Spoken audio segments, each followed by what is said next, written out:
myself. Now here are your hosts, Dom and Crute. Welcome back. Hour 2 of the Devil's Advocates radio show. Dominic, want to thank our most recent fine guest, Mike McCabe, Executive Director. We are many united against hate. Mike, a friend of ours, we appreciate him coming round and talking about hate.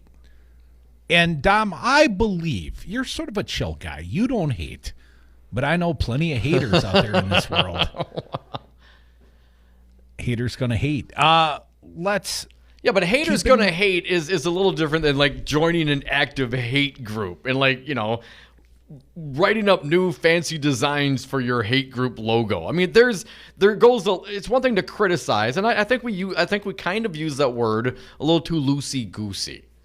Which word? Hate. Hate? Yes. I hate that. I hate when you do that. Right. No, you don't. You just don't like it. I mean, hate is a very strong and powerful word. It should be.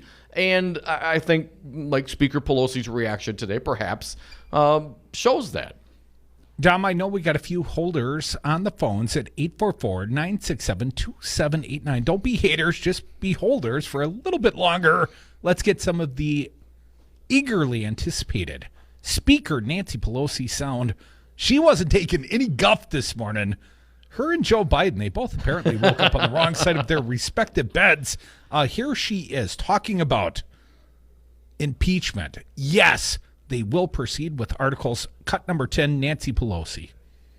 Today, I am asking our chairman to proceed with articles of impeachment. I commend our committee chairs and our members for their somber approach to actions which the president had not made necessary. A little more of Speaker Pelosi, cut number 11. In signing the Declaration of Independence, our founders invoked a firm reliance on divine providence. Democrats, too, are prayerful, and we will proceed in a manner worthy of our oath of office to support and defend the Constitution of the United States from all enemies, foreign and domestic. So help us God. Thank you. I apologize for stepping on the end of the speaker's line. Sounds like she's got a little bit of a head cold. Anyways, more Speaker Pelosi. The next cut, if you would, Brian, cut number 12. Over the past few weeks, through the Intelligence Committee working with the Foreign Affairs and Oversight Committees, the American people have heard the testimony of truly patriotic career public servants, distinguished diplomats, and decorated war heroes, some of the president's own appointees. And in fact, as near as Nancy Pelosi can tell, or I, the facts are uncontested. Cut number 13. The facts are uncontested. The president abused his power for his own personal political benefit at the expense of our national security by withholding military aid and crucial Oval Office meeting in exchange for an announcement of an investigation into his political rival. Now, Nancy Pelosi fires up in just a bit, but we're not quite there yet. More Nancy Pelosi talking about the president and his violation of the public trust. Cut number 14. Yesterday, the Judiciary Committee, the American people heard testimony from leading American constitutional scholars who illuminated without a doubt that the president's actions are a profound violation of the public trust. Let's jump forward just a bit. Nancy Pelosi talking about the president, the rationale for forwarding articles of impeachment. Let's do cut number 17, if we could, abuse of power. The president has engaged in abuse of power, undermining our national security and jeopardizing the integrity of our elections. His actions are in defiance of the vision of our founders and the oath of office that he takes to preserve, protect, and defend the Constitution of the United States. Now, you pointed out, little buddy, Dominic, Nancy Pelosi, formerly skeptical on this process of impeachment. And you said, well, her tune certainly changed. Well, Donald Trump kind of changed that tune for her through his actions, effectively left her with no choice. Cut number 18. You heard yesterday in the Judiciary Committee, the scholars present the Constitution and how the facts and the Constitution give us no choice but to move forward with impeachment of the president. Now, eventually, they got to Q&A, and a journalist with Sinclair, and you know Sinclair, Dom, they're the ones that force the propaganda on their station affiliates. A right-leaning organization, yes. Well, that's a nice way of describing them. But one of the reporters from Sinclair in the press conference of the Speaker of the House said, "Why do you hate Donald Trump?" or something to that effect. Accused Nancy Pelosi of being a hater. And she said, "I'm a Catholic and I'm not a hater. We've got this sound, I believe." And eventually she said, "Don't mess with me." Cut number 19. And as a Catholic, I resent your using the word hate in a sentence that addresses me. I don't hate anyone. I was raised in a way that is a heart full of love, and always prayed for the president. And I still pray for the president. I pray for the president all the time. So don't mess with me when it comes to words like that. Do not mess with Speaker Nancy Pelosi. I agree with her in that regard. 844-967-2789. Nick, you've been a patient man. We don't mean to mess with you either, buddy. Welcome back. What do you got for us? Hey, thanks for having me. Hey, I gotta disagree with your last guest when he said we have a civil war coming. We don't have to. We really don't. I live in Madison. I have a lot of liberal friends. We talk, we don't have to have a civil war. Well, you only say that because the liberals here in Madison outnumber you vastly, man. It's like 4-1. Nick, you'd be in trouble if a civil war broke out in Dane Nick, County. I'm not clear that Mike was saying that we're going to have a civil war, but certainly the vitriol and the issues and lots of articles being written lately in that regard. But Nick, you talk to you're a conservative-leaning guy, and you have lots of liberal friends, and you guys talk and you communicate. When you have discussions about did Donald Trump did he abuse his power by trying to pressure Ukraine to investigate Biden? Do you have those conversations? And if you are disagreeing on the facts, how do you address them to move forward? I would say yes, he probably did, but I don't think it's impeachable. And look, this is a movie that we've already seen. We know what's going to happen. He's going to get impeached, and we know that the Senate is not going to remove him from office. We know that's Do we know that for right? a certainty? Of course we not. suspect that based on where we're at in history. But what if the Supreme Court says Don McGahn must testify, and the former White House counsel gets on the stand and tells us, the American people, under oath, the President of the United States sought to fire the special prosecutor. He sought to obstruct the investigation into himself. Now, that would be... Are you talking about James Comey? Are you talking about him? I'm talking about Don McGahn, man, the White House counsel who Donald Trump instructed to fire the special prosecutor, special counsel, Robert Mueller. And he said, "No, I will not do that." And then Trump told him to go out there and lie about it. And McGahn said, "I'm not going to do that either." There was a comprehensive Mueller report. And I know you think that's a big nothing burger, but I think if Don McGahn were forced to give testimony, it would be damning. It would be damning, Nick. I'm not saying it's not damning. I'm saying that, oh my gosh. I mean, we have. It would be hard for in less than a Republicans year to coming look up. past the damning evidence if it was someone like Don McGahn or John Bolton or Mike Pompeo or Nick Mulvaney or a cabinet-level secretary who was directed immediately by the president to withhold this aid in an illegal fashion. Nick, that would be to the point where any Republican of conscience, and I know that's a small number, but any Republican of conscience, there is a certain threshold. There will be a straw that breaks the camel's back, theoretically. And I would say that may be the direct testimony of Don McGahn. And that may pivot on whether or not Donald Trump is indeed convicted in the Senate trial or not, Nick? I would say that, look, Lyndon Johnson told the American people that he lied and said we were winning the Vietnam War. That had a lot more to do with people than this does. Well, Nick, let me stop you right there for a moment, if I may. A couple of things. You said, Okay. yeah, he may have abused of power. He may have done that, but it's not impeachable. Then I have to ask you then, what abuse of power is impeachable and what abuse of power is not impeachable? We heard testimony yesterday. Would it be impeachable if the president, instead of it was Ukraine, it was Texas or Mississippi, who just went through a hurricane and needed some disaster relief, and the president said, hey, we'll send you that couple $100 million, but I want you to do me a favor, though. Do us a favor, though. Would it be an impeachable offense if, let's say, Hillary Clinton did it? Okay, will you... I didn't hear an answer.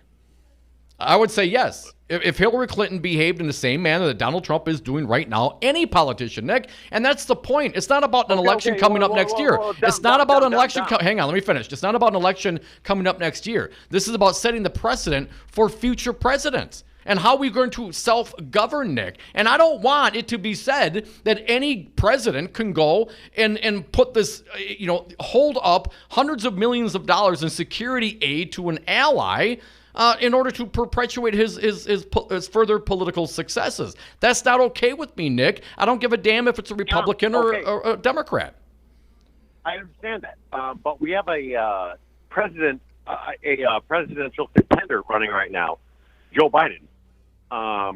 He bragged about doing the exact same thing. You can not the exact same thing. Didn't do anything for his own personal gain, and that's a debunked conspiracy theory, Nick, in this regard. That was American foreign policy. That was European foreign policy. Listen, Nick, you're going to learn something. It wasn't a quid pro quo, Nick. It wasn't for the benefit of his son, Nick. It was decided prior policy. It was EU policy. It was American policy. I'm going to It wasn't for Joe Biden policy. Nick, I've seen the video, man. I understand that what Joe Biden said and what it was, but I understand the context behind it. I understand the history behind it. I understand the circumstances, Nick. And if you're going to just say a video and compare it to a call, well, I can see where you would be confused, but perhaps dig a little deeper on that, Nick. It's not the same thing. We're talking about a specific policy of the United States, along with our partners in the EU, and this is about Ukraine. Now, let's not forget Ukraine, man. I mean, Russia annexed the Crimea after their civil war, where their last president ran to Russia, Nick. And you know who his campaign manager was? Paul Manafort. The corruption was all over there, right? And so with the EU and this administration and the World Bank, lots of people had issues with how the prosecutors were using their offices for political you're talking means. over me now. Yeah. But, for political means, Nick. But you understand what I'm saying here. This is a different circumstance. And right now, and speaking of, isn't Rudy Giuliani meeting with the very crooked... Means is better? With the very crooked... Okay? I'm sorry, finish your thought. Personal means is okay? No, it's not, Nick. Here's the deal. If Joe Biden indeed abused the power of the presidency or the vice presidency, then he should have been subject to impeachment. Yes. And if you think that Joe Biden or Hillary Clinton or Barack Obama or Bill Clinton should be subject to impeachment, then hold the same standard to this guy. Don't join the cult. I know you're not a Trump guy, Nick, per se, but you sure are, giving a little cover fire for the guy. When you create this false equivalency, it's not about Hillary's emails. She has effectively been vindicated. It's not about Joe Biden's son. He's effectively, and I don't mean Joe Biden's son, but Joe Biden really has been vindicated on this. Donald Trump is not going to be vindicated on this. There are no fact witnesses that can set a context that makes what the president did okay. The Republicans aren't even challenging the facts of the matter. They're just saying, I don't like the process. It's really unfair. It's the constitutional remedy. He may have done it, but, it's just not impeachable. What a fine defense that makes. Come back with us. We are the Devil's Advocates. Your phone calls matter to us at 844-967-2789.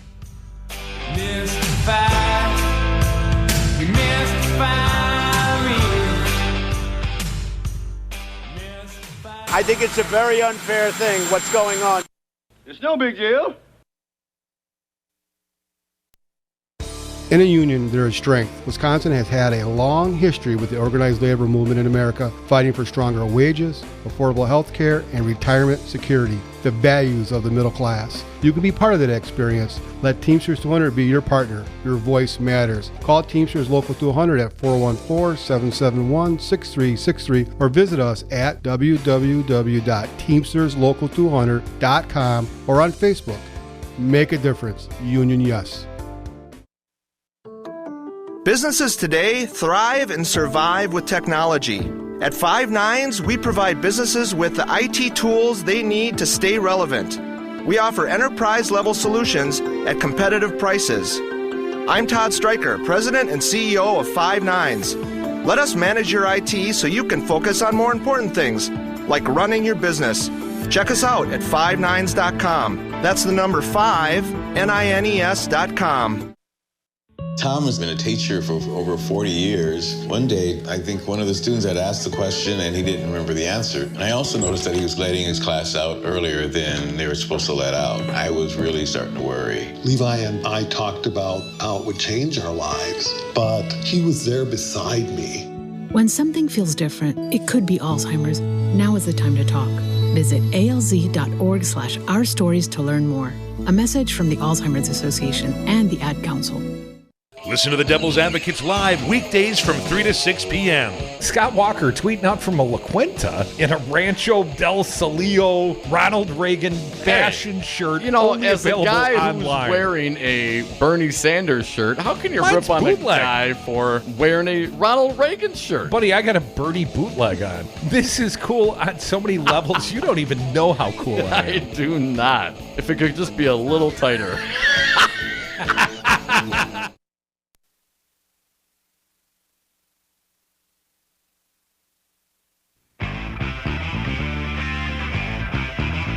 The Devil's Advocates, because it's always 420 somewhere. And we are back. Thank you for listening to the Devil's Advocates radio show. Phone lines are open, 844-967-2789. Dominic, we are in the political business, the opinion business, and the super sexy punditry business. Well, of course. But there is a bold prediction being made over on the Fox News today, and I want to share it with the audience because, oh, God, please. Please do. Please let this one come true.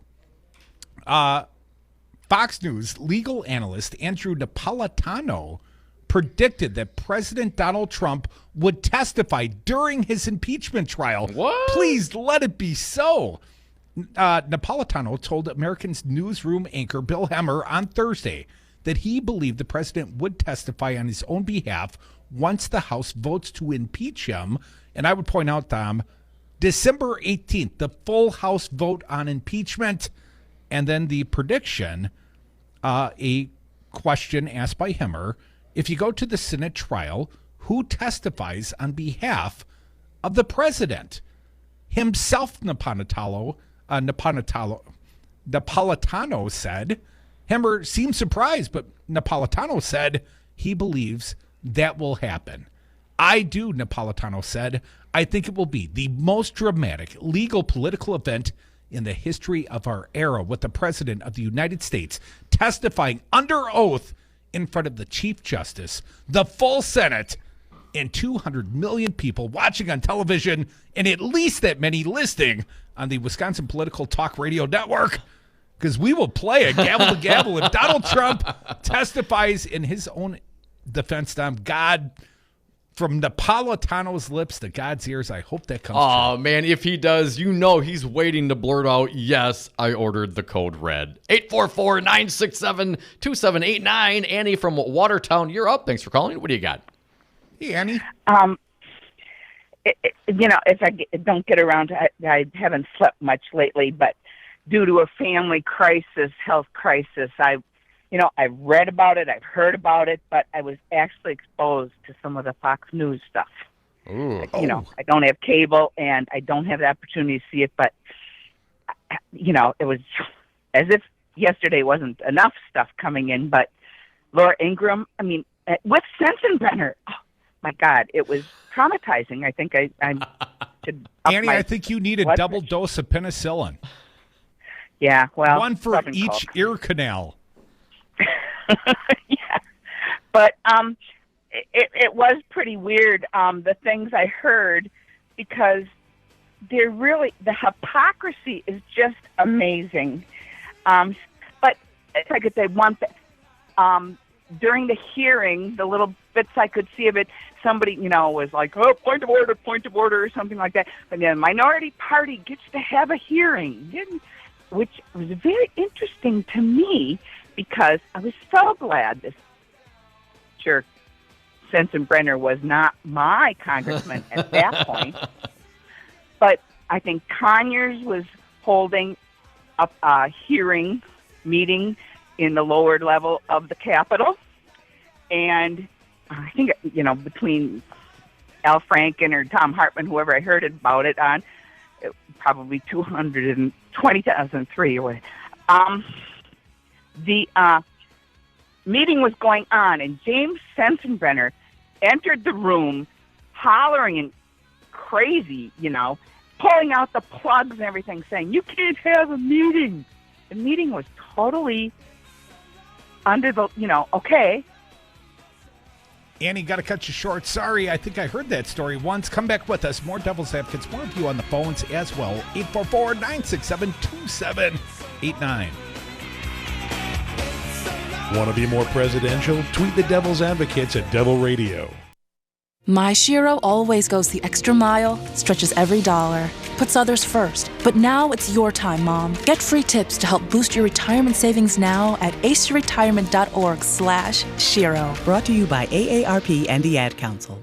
My Shiro always goes the extra mile, stretches every dollar, puts others first. But now it's your time, Mom. Get free tips to help boost your retirement savings now at aceyourretirement.org/Shiro. Brought to you by AARP and the Ad Council. Free and equal education is and has always been a cornerstone to this nation. Yet our public school systems, once the envy of the world, has never faced more scrutiny than right now. Caught between political bickering and big business cash grabs, our schools are under attack, and the people that stand to lose the most are our children. Join Dr. Tim Slecker for Busted Pencils Radio, educated educators talking education. Tuesday nights at 7, right here on WRRD 1510 AM, Milwaukee. You are listening to WRRD 1510 AM, Waukesha, Milwaukee. Always streaming at newstalk1510am.com. This Thursday, December 5th, the Milwaukee Turners are hosting a forum on the impact of incarceration on communities, a systems perspective, from 6 to 8 p.m. at UW Milwaukee. Join the panel of representatives for an evening discussion on confronting mass incarceration and rethinking justice in Wisconsin. Hear from campus, city, nonprofit, and community leaders on the topic. Join the discussion on the impact of incarceration on communities this Thursday, December 5th, from 6 to 8 p.m. at UWM's Golda Library, 4th floor. In a union, there is strength. Wisconsin has had a long history with the organized labor movement in America, fighting for stronger wages, affordable health care, and retirement security, the values of the middle class. You can be part of that experience. Let Teamsters 200 be your partner. Your voice matters. Call Teamsters Local 200 at 414-771-6363 or visit us at www.teamsterslocal200.com or on Facebook. Make a difference. Union Yes. More power, more fight, the most heart. Gingras, Thompson & Walks is more than a law firm. We're family. We believe in doing our best to help people in need and right the wrong that's occurred. For more than 35 years, we've helped thousands of clients across the state of Wisconsin get the justice they deserve. Our proven track record of success isn't based solely on our knowledge of the judicial system. Rather, we make it our priority to get to know our clients and their cases so we can best represent them. Gingras, Thompson & Walks. Find us online at gtwlawyers.com. This is Dom from the Devil's Advocates. You know, in the 7 years that Crudy and I have been doing the show, we have never had a more engaged, dialed in, and motivated audience, and we love them for it. Now is the time for you to reach the greatest audience ever. Call now. Advertise with the Devil's Advocates and Real Resistance Radio. Market your products or services. Get your message out. Join the resistance. Call us at 414-635-0872. That's 414-635-0872. Or go to realresistanceradio.com.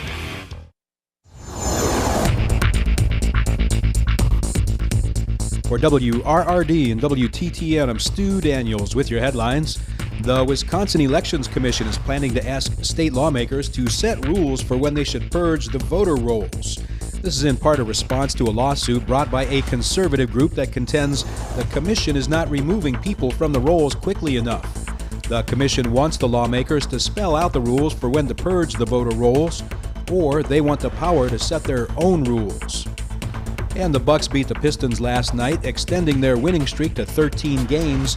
The final score was 127-103. The Bucks have tonight off, then welcome the Clippers to town tomorrow night. Forecast for Milwaukee and Madison, mostly cloudy tonight, lows around 30 degrees. Tomorrow, sunshine, highs in the mid-30s. You're listening to Wisconsin's Political Talk Network.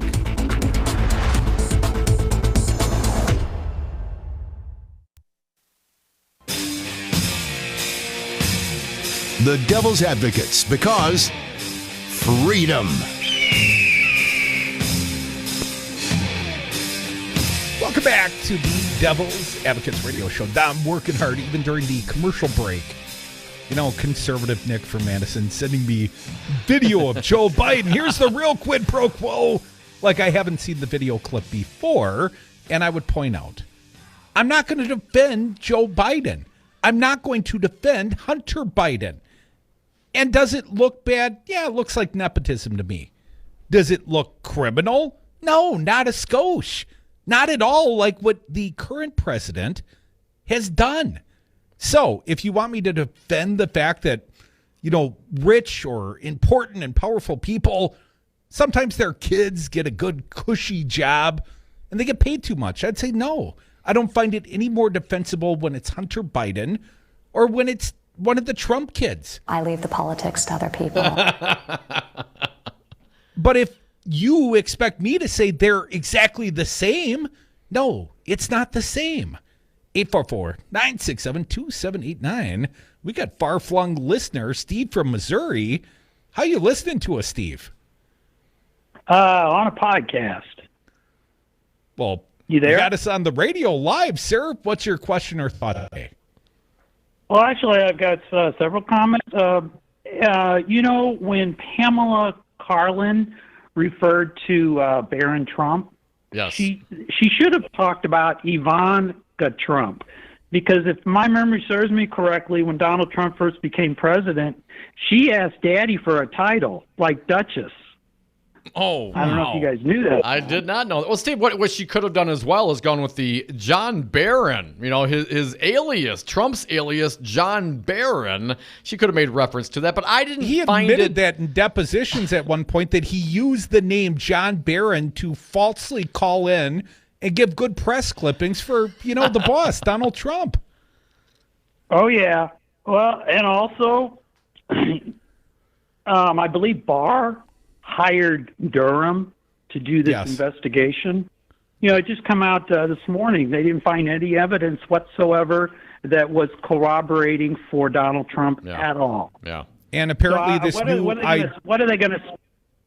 they going to spin it? Well, I don't know, because apparently Horowitz's IG report says effectively no misdeeds at the FBI, no substantial misdeeds. There was nothing wrong with the FISA warrants that triggered the Mueller investigation ultimately. And this separate investigation of the investigators, apparently, and we only know through, I believe, the Washington Post report, they've seen a draft copy of the IG report, but the IG, Horowitz, as the former U.S. Attorney Durham, hey, you got any other stuff that we should know about? And the guy said, no, effectively, we do not. Steve, of course, the only thing that Republicans have left to sell is a fiction. It is utter fiction, be it, you know, Joe Biden in Ukraine or the fact that Donald Trump meant the U.S. and not himself when he asked for a favor, though.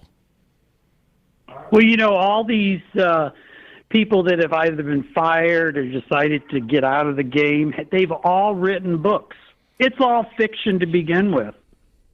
All of it. And they're making money. It's a bestseller for 1 week, and then it drops. But they made their money. Yeah, but Don Jr. is getting the GOP to buy his book. Steve from Missouri, thank you for the call. Listen, you can go to darnwi.com, and you can listen live from there. You don't have to listen to the whole podcast. Once again, that's darnwi.com. Thanks for the call, and Steve. Steve, if you are going to listen to the podcast, we only ask 3 hours each and every day. 844-967-2789. Pete from Milwaukee, Wisconsin, you're up. What do you got for us today, Pete? Well, thanks for putting me on. This guy is under, a threat of impeachment, and he goes to the summit in Europe, and he sells out NATO. What the heck is that? I mean, the only country that benefits from that is Russia. And, what a joke. Come on. This guy is taking orders from somebody else. Well, what do you think about, and I'm not a huge fan of Joe Biden, but I like this new ad. I don't know if you've seen it, Pete, but basically Joe Biden is out trolling Donald Trump, saying the world's leaders are laughing at you. And that's a literal thing, Pete. Justin Trudeau, Marcone, Boris Johnson. When Boris Johnson's casting shade, man, right. It's all over but the snowflake crying all the way home. Well, I agree with you on that point. I think he's absolutely right, and that's good. But this guy is way over the top as far as selling our country out. We have never been on this track of agreeing with Russia, especially when they're trying to invade countries by the back door. I mean, this is ridiculous. This guy's got to go. He really does. Impeach the MFer, says Pete. I'll put you down for impeachment. I'm down. 844-967-2789. One to push back. Mike from Mequon. Come on, man. Spin some fiction for me, fella. No, guys, I'm not going to spin some fiction for you. You know that when I call you, it's always respectful because it's only politics, not personal. Listen, I just want to let you know the conservative point of view because I know that your listeners and you guys actually value hearing the opposite side.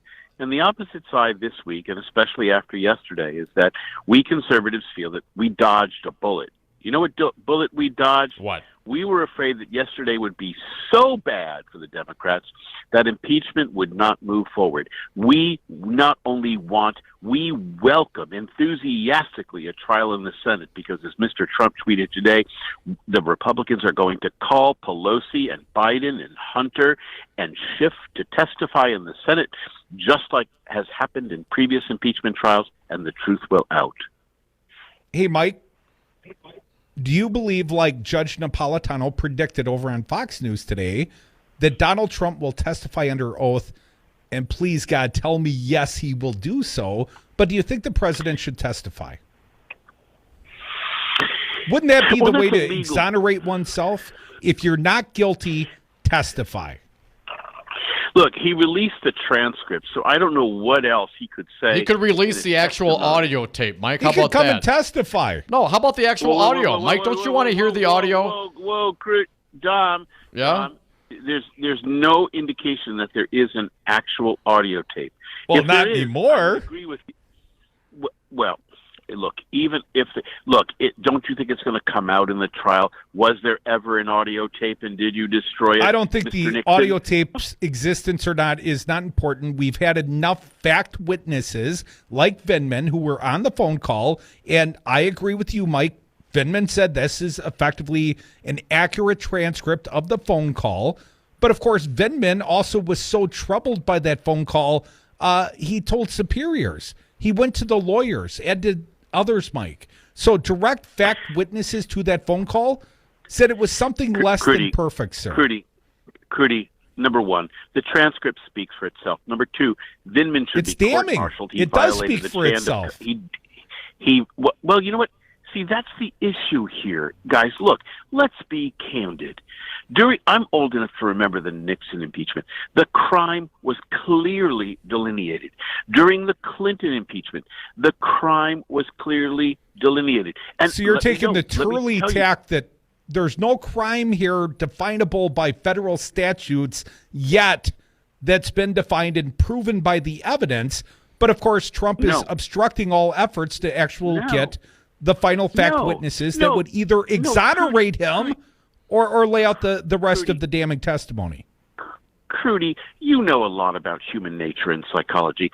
Two football teams look at the same play, and everybody calls the play for the team that they're rooting for. That's what we have here. All right, in the Clinton case... All right, hang on. You made a point. Let me jump in here, Mike, because I want to get this one out there. Do you think it's appropriate for the president to not respond to any valid subpoenas or requests for information? He has not responded to like 70, to my understanding. I do, and I ask you to look at Jonathan Turley's testimony yesterday that the two branches of government are equal. Congress is not superior to the president. Congress has constitutional duty for oversight. They cannot do their oversight if the executive branch blindly... listen, they are not given anything, Mike. He's not even playing ball. I mean, you cannot have oversight if the executive branch does not submit to the request, valid request for information, Mike. Okay, let's assume the 1 out of 4 dentist that doesn't believe in chewing dentine after dinner, Jonathan Turley, said effectively, wait on the courts. He didn't say anything about exoneration of Trump. He just said wait until the courts compel the testimony, which he believes will happen. He kind of believes that Don McCann should go testify and damn the man, Mike. He didn't say anything other than wait for the courts. And that's so all let's I'm wait saying. for the courts. He also made the point that it took 1.5 to 2 years. Who to cares? Get to this point in the Nixon impeachment, and it's taken 81 days in this. Hey, Mike, about 2 weeks ago, I heard every other. Michael, 2 weeks ago, and I appreciate your call, sir. But about 2 weeks ago, what did we hear? Donald Trump and every Republican bemoaning how long the process was taking, and it was unfair. It was behind closed doors, and I mean, every procedural excuse I hear you now make, Mike, the president made it a week ago or 2 weeks ago, and of course it's no longer an accurate thing. And the president could have participated in the judiciary hearing. Remember Jerry Nadler yesterday saying now's when the president's attorney could testify. So that whole, it's not fair, he didn't get an opportunity, that's not true either. And ultimately, I know after Nancy Pelosi came out and said, don't mess with me today, we are forwarding articles of impeachment. I know Donald Trump's coming up very confident. Well, go testify. If you're not guilty, I mean, the guy's not subject to prosecution by his own admission or his own DOJ's letter. So if you're not subject to prosecution and you're completely innocent, and this was totally appropriate, what excuse is left not to go and testify under oath? Perjury trap? So what? Can't be prosecuted for it anyways. Per your legal logic, Mr. Trump. So there is no plausible reason that Trump should not testify under oath. I hope Napolitano is right. Mike, I know you're still holding. Got one question for you. Normally don't bring you back, but I gotta just know this. Do you believe Donald Trump withheld aid for Ukraine for the purposes of these investigations? Yes or no? No. Then why was the aid withheld? It was withheld because Mr. Trump wanted to be certain that, A, our European allies were equally contributory, and number two, that Mr. Zelensky was honest in his attempts to clean up the corruption in the country. Now let me ask you another question. Does the executive branch get to determine how to distribute the funds that were allocated lawfully by Congress for our national defense? According to the 1977 law passed by Congress, he cannot permanently withhold such aid, but he can temporarily withhold such aid pending satisfaction of conditions. And satisfaction of conditions were that what? European has now increased their aid to Ukraine? Because it seemed like OMB was scrambling to try and find a legal justification, Mike, after the fact. Do you remember that part? If the Democratic Party has to rely on the 1977 law that states the one you just quoted. I'm not listening, man. I'm not talking about the Democratic Party. I'm asking you, man. You're the conservatives. You're calling up here supporting Donald Trump and his efforts, and I'm asking you, does this seem logical to you? No. My opinion doesn't matter. It matters to the show, man. You're calling us. Of course it matters. That's you called up offering your opinion because we value it. He did not violate the 1977 law requiring execution of congressional appropriations. And if he... Okay, I'll give you that one, Mike. Sorry to cut you short again. I would have cut you short. No, I appreciate it. I wanted to get but that the major out there. violation is, I would see it, the U.S. Constitution. You know, I think we got that one. The bribery, I know Mike's never going to agree with me. You know, he's looking for the 1 out of 4 dentists that disagree with the assessment. The founding fathers' assessment of what bribery is, apparently Turley feels like if no dollars exchange hands, well, it's not really bribery. I listen to him as well. But ultimately, Jonathan Turley has really got a twisted history on impeachment because he took nearly the opposite attitude, first and foremost, when he testified in the Bill Clinton impeachment, you know, and he thought it must go forward. That's what he testified to. And let's not forget, he also offered defense of a federal judge who effectively took bribes. And his defense was, well, you know, it was a wedding gift. Although the judge that accepted the federal bribe and was successfully impeached, and I would point out, Adam Schiff, a prosecutor in that impeachment, it is really questionable to me. I'm not as smart as Jonathan Turley. I'm not a constitutional lawyer, but the advice and the testimony he gives seems to suit the needs of his particular interest or clients, depending on which impeachment you're talking about. There's not a consistency of answer out of Jonathan Turley. 844-967-2789. Lots of callers stacking up. Let's get to Kurt from Madison. You're next. Kurt, what do you got for us? Hey, Kurt. Oh, my. Is it pretentious or condescending? I always get those. Can't it be both? Oh. You know who talks like that? Is very condescending, drips condescension with every word. And I can tolerate Mike, but you know who's terrible? Dan Kelly, Supreme Court appointee of Scott Walker. I mean, this guy looks at you like you're less than him. And I don't feel like that might be the case. Well, you know, since your show started, there are so many things to go after, and then you finally get on the call and you say, I can only pick one. So I'm going to have to pick with the one that both Mike and Nick demonstrated so well as Republicans or conservatives. Trying not to be too condescending. Anyway, the thing is, if you look at the history of the United States, let's say just going back to Nixon, if you go on and look at footage of hearings, you'll see a very sharp delineation of how one side talks over the other. If you watch these hearings, the Republicans are just full out bombastic, like Collins. Collins basically set back the people from the South another 100 years with his abrasive, obnoxious, rude behavior. But the Republicans seem to be more care about more is the integrity of the party, not the Constitution, not being an American, not doing what's right, what's best for the Commonwealth. It's always about the party as if it was a personal assault to them singularly. And I've seen this with so many people.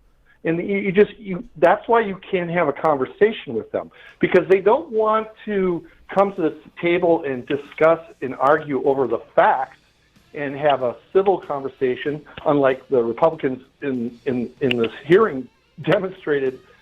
They got a letter F on it, and I'm being nice. But if you go back to the woman in the hearing, I apologize, I forgot her name. She really, really nailed it. And if you watch the snapshots and the video footage of Collins' body language and everything else, it just screams and drips of them knowing they've been caught with their pants down. They have stepped in behind someone that is a criminal, a crook, a chronic liar, abuser. That's it. Kurt, I appreciate your call, but let's not forget Kavanaugh hearings. That sort of petulance worked just fine. Kavanaugh is now on the U.S. Supreme Court and may get to rule whether or not guys like Don McCabe, the former White House attorney, must honor congressional subpoenas or whether the president effectively is above the law. How very convenient for him. Come back with us. More of your phone calls on the other side. 844-967-2789.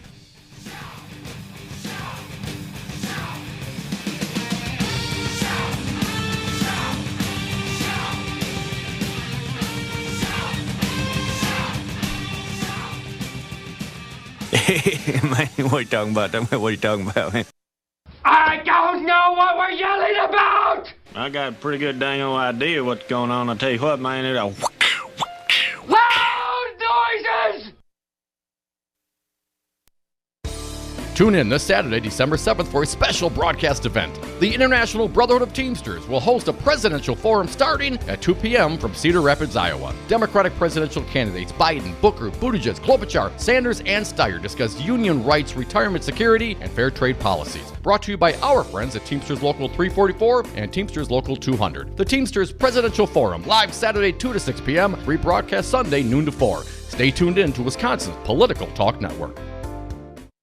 Dom, the Devil's Advocates are going on an adventure. Join Crute and I for our inaugural 420-2020 celebration from our friends at Expedia Cruise Ship Centers of Madison. Our political party runs for 7 nights over the 420 holiday in sunny and cannabis-legal California. The Hilton La Jolla Torrey Pines is near the beach, boasting a world-class golf course, and is just a few minutes' drive from downtown San Diego. Expedia prices, local service. Visit them on Madison's west side off Mineral Point Road or Google Expedia Cruise Ship Centers Madison. In a union, there is strength. Wisconsin has had a long history with the organized labor movement in America, fighting for stronger wages, affordable health care, and retirement security, the values of the middle class. You can be part of that experience. Let Teamsters 200 be your partner. Your voice matters. Call Teamsters Local 200 at 414-771-6363 or visit us at www.teamsterslocal200.com or on Facebook. Make a difference. Union yes. Our friends at Madison Liquidators are offering a special Devil's Advocates discount of 20% off your entire purchase of quality used office furniture between now and the end of the year. For the rest of 2019, you can take 20% off their entire selection of quality used office furniture. Visit the Madison Liquidators showroom off Pleasant View Road in Middleton or check out their inventory at madisonliquidators.com and make sure to let them know the Devil's Advocates sent you.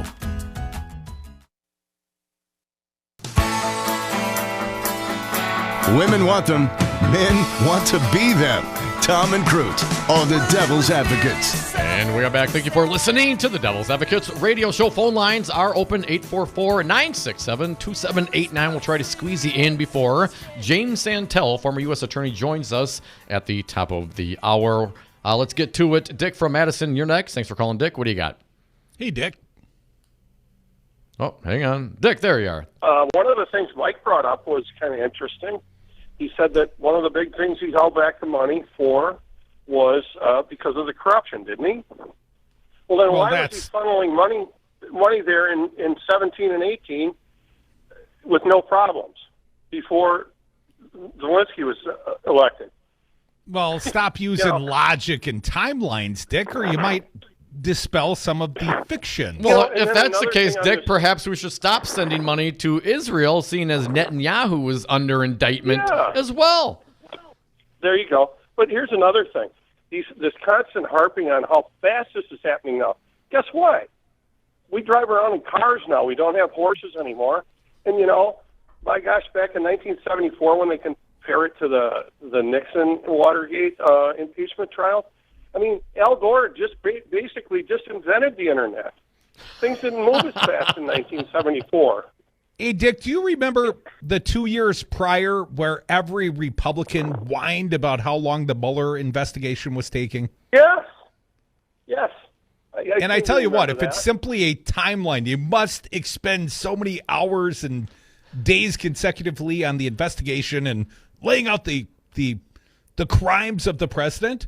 Well, I think Mueller did the first 2 years for us. 844-967-2789. Thanks, Dick. Pizza Box Mike, man, you just took off. You were in studio for a minute. Yeah.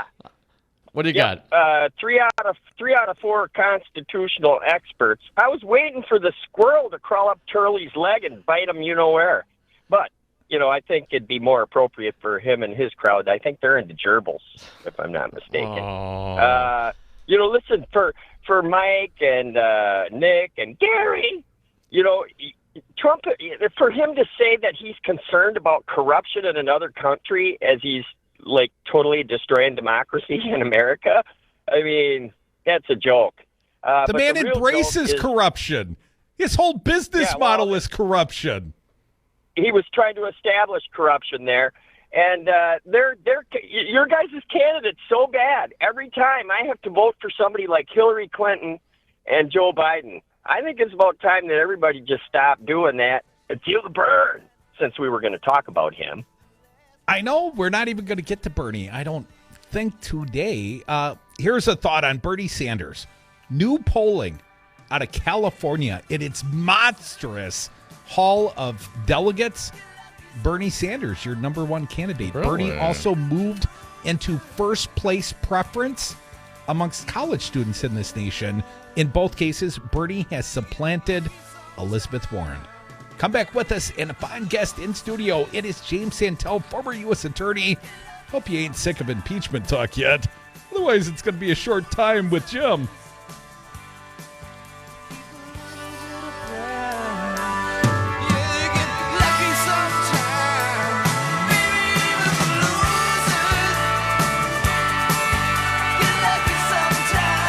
And yes, losers. They are losers. Evil losers. I will call them from now on losers, because that's what they are. They're losers.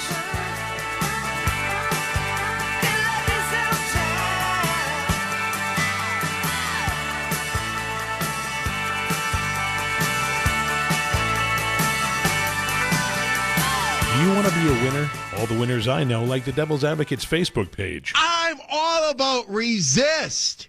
I'm resist. This show is resist. We're now part of resist. This Thursday, December 5th, the Milwaukee Turners are hosting a forum on the impact of incarceration on communities, a systems perspective, from 6 to 8 p.m. at UW Milwaukee. Join the panel of representatives for an evening discussion on confronting mass incarceration and rethinking justice in Wisconsin. Hear from campus, city, nonprofit, and community leaders on the topic. Join the discussion on the impact of incarceration on communities this Thursday, December 5th, from 6 to 8 p.m. at UWM's Goldemeyer Library, 4th floor. Milwaukee is a great city with a great history and great architecture. You can take in Milwaukee's history and architecture while you partake in the delicious Wisconsin craft beer at Regano's Roman Coin. The Roman Coin features weekly drink specials, trivia on Wednesdays, pinball, a pool table, a jukebox, and a great selection of craft beers. The Roman Coin is also pet-friendly to appeal to the canine crowd, and you can order it from several nearby restaurants. Regano's Roman Coin, 1004 East Brady Street on Milwaukee's east side. You are listening to WRRD 1510 AM, Waukesha, Milwaukee. Always streaming at newstalk1510am.com. Special report, Pelosi recommends impeachment.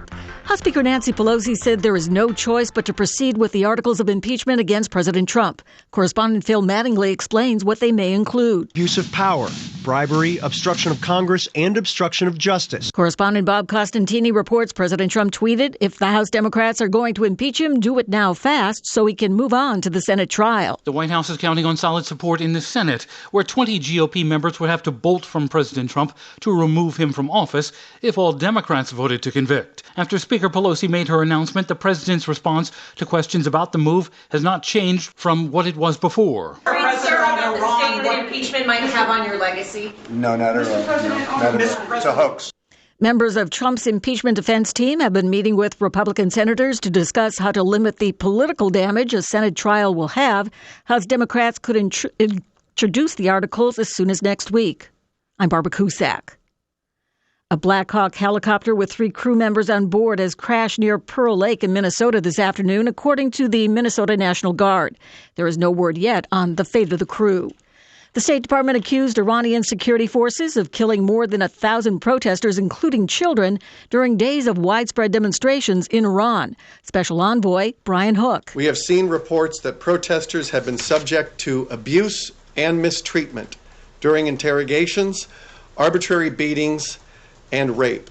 11 alleged members of the Gambino organized crime family have been locked up, as correspondent Evan Haining tells us. Federal charges include threatening people who owed them money, telling one in a recorded wiretap call to pay $100,000 or else lose his teeth. Stocks closed higher, with the Dow adding 28 points. The S&P 500 was up by 5, and the Nasdaq posting a 4-point gain. I'm Barbara Cusack. Hey, Jimmy, it looks like everybody's doing the double dip. What? Oh no, Rocker, what have we done? We'll be impeached. No, Jimmy, it just means we're unplugging from politics on Saturday and Sunday, 6 to 9 p.m. It's all music. Oh, thank goodness, Rocker. I hate being deposed. Unplug from the politics and do the double dip with Jimmy K and Rocker on Max Inc. Radio. Saturday and Sunday, 6 to 9 p.m. Local music and artist interviews from around Madison and Milwaukee. Radio for the double dipping people. In a union, there is strength. Wisconsin has had a long history with the organized labor movement in America, fighting for stronger wages, affordable health care, and retirement security, the values of the middle class. You can be part of that experience. Let Teamsters 200 be your partner. Your voice matters. Call Teamsters Local 200 at 414-771-6363 or visit us at www.teamsterslocal200.com or on Facebook.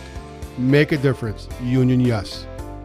From the National Youth Tobacco Survey released by the Centers for Disease Control and Prevention is troubling. The survey found 1 in 3 high school students and about 1 in 8 middle school students are currently tobacco users. For the 6th year in a row, e-cigarettes were the most commonly used tobacco product among high school and middle school students. And over half of the high school students and a quarter of the middle school kids have tried using a tobacco product. And flavored tobacco seems to be the hook. Among current tobacco product users, flavored tobacco was used by over 70% of high schoolers and 60% for kids in middle school. Jeff McCabe, Washington. In a bid to reduce the amount of waste Air New Zealand uses on board its planes, the airline is doing a trial run to see how much edible coffee cups may help. These cups are made from vanilla-flavored biscotti and apparently are leak-proof. The airline, which serves more than 8 million cups of coffee a year, said it wanted to reduce the amount of waste sent to landfills. I'm Barbara Cusack. Attention. We are the boy band. Your tween made you see. We are the boy. It's painful concert number 3. We are the boy band. We're 5 annoying teens. We are the boy band. Always singing on key. You love your kids enough to take them to see their favorite band. Love them enough to make sure they're buckled up in the back seat. Show them you love them. Keep them safe. Visit nhtsa.gov/the right seat. Brought to you by the National Highway Traffic Safety Administration and the Ad Council. Tune in to Matt Flynn Direct, weekdays 2 to 3. I happen to believe it or not, and I regret it, I voted for President Trump, and I regret it. After I heard that testimony from that lady, what was her name? Marie Yovanovitch.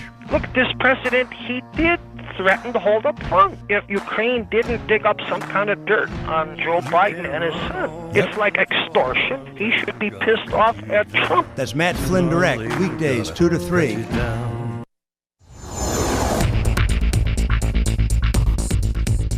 For WRRD and WTTN, I'm Stu Daniels with your headlines. Governor Tony Evers is calling for an increase in resources for mental and behavioral health for school students. This is in the wake of a series of violent incidents at several schools in the past few days. Evers told the Oshkosh Northwestern newspaper that Republican lawmakers rejected millions of dollars in spending he proposed in the current budget to assist troubled students and add more counselors and training at Wisconsin schools. The governor said the state needs to help local school districts because they don't have the financial resources to do it on their own. Forecast for Milwaukee and Madison tonight, mostly cloudy, lows around 30 degrees. Tomorrow, sunshine, highs in the mid-30s. For Saturday, mostly sunny with highs in the upper 30s. You're listening to Wisconsin's Political Talk Network.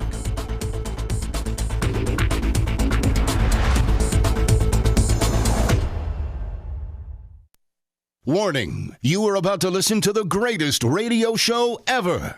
and due to contractual obligations and to shield our airwaves' corporate licensees from any semblance of liability, responsibility, and gullibility, we must tell you the views represented on this show are not necessarily those of this station or its management. This radio show contains differing points of view on current political topics, and due to the nature of its contents, it should be heard by everyone. Thank you for listening. 3, 2, 2, 1. Now live from the heart of liberal Wisconsin, where the political party is just beginning, welcome to the Devil's Advocate Show. Best friends proving it's never personal, only politics. Please allow me to introduce myself. Now here are your hosts, Dom and Crute. Welcome back to the Devil's Advocates Radio Show. Dominic, we are sliding into the Friday Eve happy hour, and we're getting happy up in here because we've been joined by a fine guest, a friend of ours, James Santelle, former U.S. attorney. When it's time for impeachment, it's Santelle time. Welcome back, Jim. Mike, Dom, good to be with you as always. 231 days since the Mueller report, and this is the 1,050th day of the Trump administration. Thank you, Jim. So you stole my thunder. For those conservative friends of ours that would claim this impeachment process, and when I say friends, I'll throw Jonathan Turley in the mix. Well, it's going way too rapidly, Jim. How would you respond to them other than the counting of the days since the release of the Mueller report? How many days was that again? 231. That's almost 8 months since we heard from Bob Mueller, again, a duly elected, duly representative official from the U.S. Department of Justice, told us that the president had committed crimes. And so it has been about 8 months since we learned that. And plainly, there's been an awful lot of opportunity between then and now to digest that, to review that.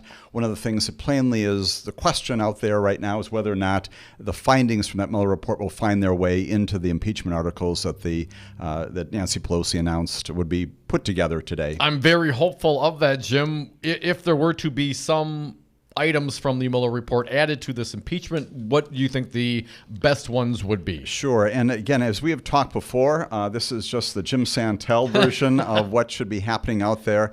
Contrary to what some folks are saying right now, including Eric Swalwell, who was on the news just this afternoon advocating for a very narrow set of impeachment articles, I would go much broadly. And I've talked before about anywhere between 15 and 18. I would go back to Russia once again, even though not shown to be a source of any criminal conduct, contacts, ties, conversations, engagements between the Trump campaign and Russia. Plainly, we've got anywhere between 6, maybe 8, probably not 10, but 6 to 8 different versions of obstruction of justice, witness tampering, all kinds of things involving Don McGahn, Corey Lewandowski, attempts to undermine the investigation. That all comes out of the Mueller report. Incredibly similar, once again, to things that come out of the Intelligence Committee report that we received just earlier this week. Jim, the other question, or at least the issue raised by Jonathan Turley, and he apparently the Republicans' last best hope, but he raised this issue of waiting on the courts. And why would you rush forward with this very thin impeachment described by Turley when there is the opportunity to wait on the courts and get the courts to compel testimony? And depending on who was asking, Turley either agreed or didn't agree that Nixon had complied with subpoenas, because, of course, Nixon withheld certain specific things, but broadly, Nixon complied with subpoenas, my understanding. Jim, what about Turley's opinion? And that's all it was, one man's opinion. But what about his opinion? Wait on the courts to compel. Right. So you got Jonathan Turley from the George Washington University, the law school there, saying this is much too narrow, a subject we just talked about right now, and this is much too fast, which is the point of your questions, Mike, as well. Again, in addition to the length of time that has passed, not only during the time of the Mueller investigation, but again, we've been talking about this for 2 months. We've known about the engagement with the Ukrainians and the president there for a long period of time. We've absorbed a lot of this. Frankly, there are a lot of trials that last a whole lot less time than this has occupied our national attention as well. You know, the fundamental focus of this should be, what have we learned? What do we know? And not only have we had this very compelling presentation by a number of witnesses who are credible, whose substance is corroborated between and among themselves, but also we've got out of the report from earlier this week findings that support the substance of what they're saying. Specifically, we've got telephone tolls, right, that also confirm communications back and forth, a number of revelations during the course of that report as well that are very significant. My response to that is we've got plenty of information already. And beyond that, to the extent that we are waiting for the courts, I will say what so many people have said, which is that this is a delay tactic. It would be very good if we could get an immediate response from our federal and state courts on all these issues. That's not likely to happen. In the meantime, again, in terms of numbers, the U.S. House of Representatives is in session 5 more days before the end of the calendar year. They can plainly extend that. And this is not a situation where you're going too fast. You've done a huge amount of investigative work. You've got the corroboration for it. You've got a basis to write articles of impeachment at this time. But why not wait, Jim? I mean, what is the rush of impeachment? And I know the criticism of Trump and the Republicans. First they whine it's going too slow and it's behind closed doors, and then they whine that it's public and it's moving too rapidly. Of course, they're inconsistent in their hypocrisy. But let me ask you, Jim, don't you want to see the most damning testimony come out? Because either they're going to come out and they're going to vindicate this man and then show's over, or they're going to come out and the testimony of guys like Mulvaney or John Bolton or Pompeo, and most especially Don McCabe, would be damning to this president, I suspect. Jim, I have seen this. This is not my thought. But everyone that is given testimony under oath has said he's guilty, and everyone that apparently refuses to give testimony says, no, he's innocent. At some point, don't we want to hear from the rest? Shouldn't we wait? Right. Absolutely. There's a very strong point to be made about that. We're not under a statute of limitations here. This is not a situation where this has to be done by the end of the year. These deadlines are admittedly self-imposed by the Congress and by other people out there who are saying this needs to move forward or should be extended for a longer period of time. So to the extent that we can, in fact, have some anticipation that courts will say, yes, indeed, Don McGahn, you need to testify. We know from the report that there are no fewer than 12 people who've been subpoenaed, who have not provided testimony. Would it be good to get all that? Absolutely. The concern, of course, is that at some point, not only because you're going into an election year, but because you do lose some of this overall sense of cohesion when you're talking to the American public about what this story is all about. Right now, this is, I believe, on the minds and in the attention of the American public. You don't want to lose that either. And when you go back, you look at the Bill Clinton situation. That was the fall into the early months of 1998, 1999. Again, even Andrew Johnson, all those kinds of things were weeks and months. They were not years of expansive investigation and deliberation. This matter can and should be wrapped up. There's nothing special about the end of this calendar year. And so I say that just because it's what the Democrats have been looking to do. If this happens in January, February, there's nothing wrong with that. If in fact, as you say, Mike, you can gather more information from people who have up to this point not been providing that testimony, a fuller exposition of what was going on would always be helpful. Absolutely. Now, Jim, is it your belief that if we had more quote unquote firsthand witnesses, I mean, I'm a little skeptical whether or not, Republicans will ever see the evidence that apparently is stacking up just to us liberals. But let's assume it's Giuliani on the stand or Don McGahn on the stand. And he says he instructed me to fire Mueller and then he told me to lie about it. How would Republicans ignore that, Jim? And the other criticism, Turley said, well, it's a partisan affair. Well, of course, it's only a partisan affair because Republicans refuse to show the integrity to go along and do what's in the best interest of their nation, what the Constitution would compel them to do. But at some point, Jim, there is a straw that will break the camel's back. I'm just not clear that the prior witnesses were enough. And to your point about the Mueller witnesses, including especially Don McGahn, there are others out there as well. You could get Corey Lewandowski back if you wanted to again, perhaps not the wisest thing in the world to do. But the Don McGahn testimony would be compelling. I think the difference between what happened with the Bob Mueller report, we did have a special counsel appearing there. plainly not interested in engaging in narrative descriptions of his report, but rather simply answering leading questions about what it did and did not say. If Don McGahn had been there, if we had some of these other witnesses bringing all this to life, much more compelling, and I suspect we'd be in a different situation than we are today. Plainly, the witnesses last week, Fiona Hill, Maria Yovanovitch, Alexander Vidman, these other folks who did testify, they add color, they add dimension, they add the kinds of things that happen during the course of a trial. They become very, very personal and very, very real to the American public. Folks, you're listening to the Devil's Advocates radio show. That is James Santelle. He's a former U.S. attorney. He joins me in studio on Brady Street. Jim, you mentioned the calls, the call logs. And before we get into what it means and what we can derive, what information we can get from there, Republicans have, what I've seen some headlines, pushing back, like this is maybe a step too far. What circumstances would allow Schiff and this committee to get these calls? And do you think the Republicans, aside from the content and what we can get from the information we garner from there, the Republicans have a point that it may be, that the Dems are playing politics with these phone calls? Great question, both in terms of the process to get this information, then we can talk about the substance of what comes out of them. So when it comes to criminal prosecutions in federal courts, again, that's not this. This is a congressional inquiry. There are a number of mechanisms to get these kinds of things called telephone toll records. I won't go into all the statutes and all the descriptions of them. Basically, they fall into two big categories. One is I can find out when calls were made and what kinds of calls were made. In other words, I made a call to you, Dom, you made a call to me.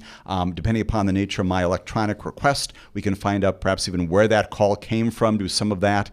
A wiretap is different. What all those telephone toll records do not tell you is what is the substance, right, what was actually said. That's a wiretap. That's a very different kind of application, much more expansive, much more intrusive, if you will, and for that reason, a whole lot more oversight by a judge. Here, what you plainly have is not a wiretap. You do not have a judicially authorized wiretap, but you do have, obviously, telephone toll records, the same kind of process, going to AT&T and Verizon, asking them for that basic information about what was a call, what call was made when. They can also give you, as the toll records plainly indicate, the duration of the call, where it came from, where it ended up. For example, we've got a 13 minute 44 second phone call between somebody at the OMB, the Office of Management and Budget, to Rudy Giuliani on April 24th of this year. That's significant, among many others there. And so it tells you at least that there was contact, and this was not simply, I'm going to meet you for lunch in 10 or 15 minutes, that kind of thing. That's a substantive conversation that you can then follow up and say, who were you talking to at OMB? And if at some point, as Mike, as you've indicated, if Rudy Giuliani is ever testifying, asking him about the nature of that conversation among many others that he plainly had with the White House and other people.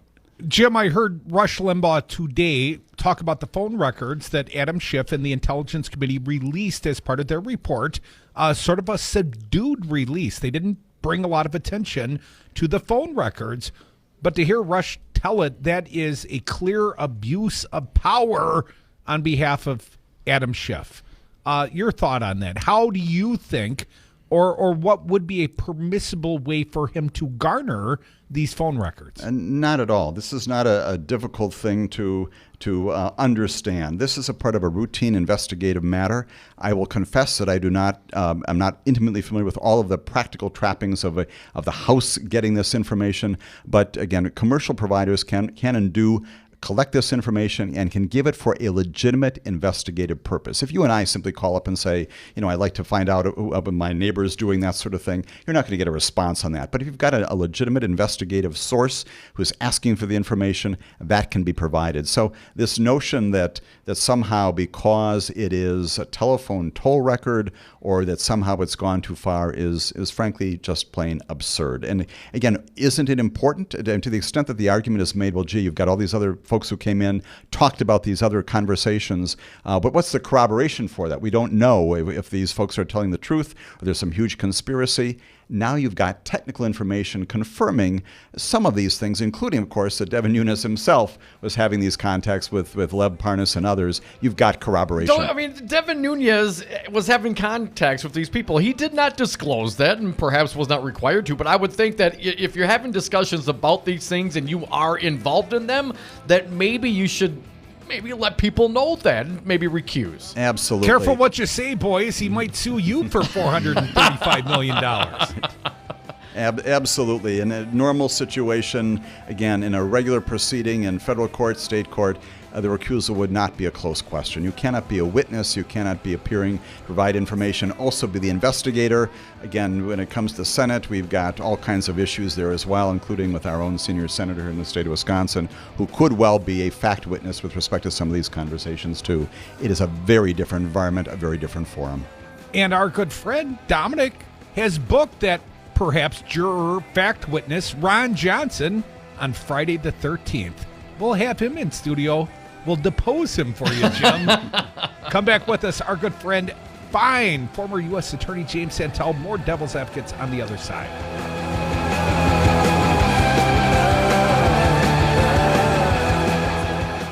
If you're innocent, why are you taking the Fifth Amendment? You see, the mob takes the Fifth. This was treason. This was high crimes. This was everything as bad a definition as you want to come up with. This should never be allowed to happen to our country again. Didn't mean to embarrass your mom.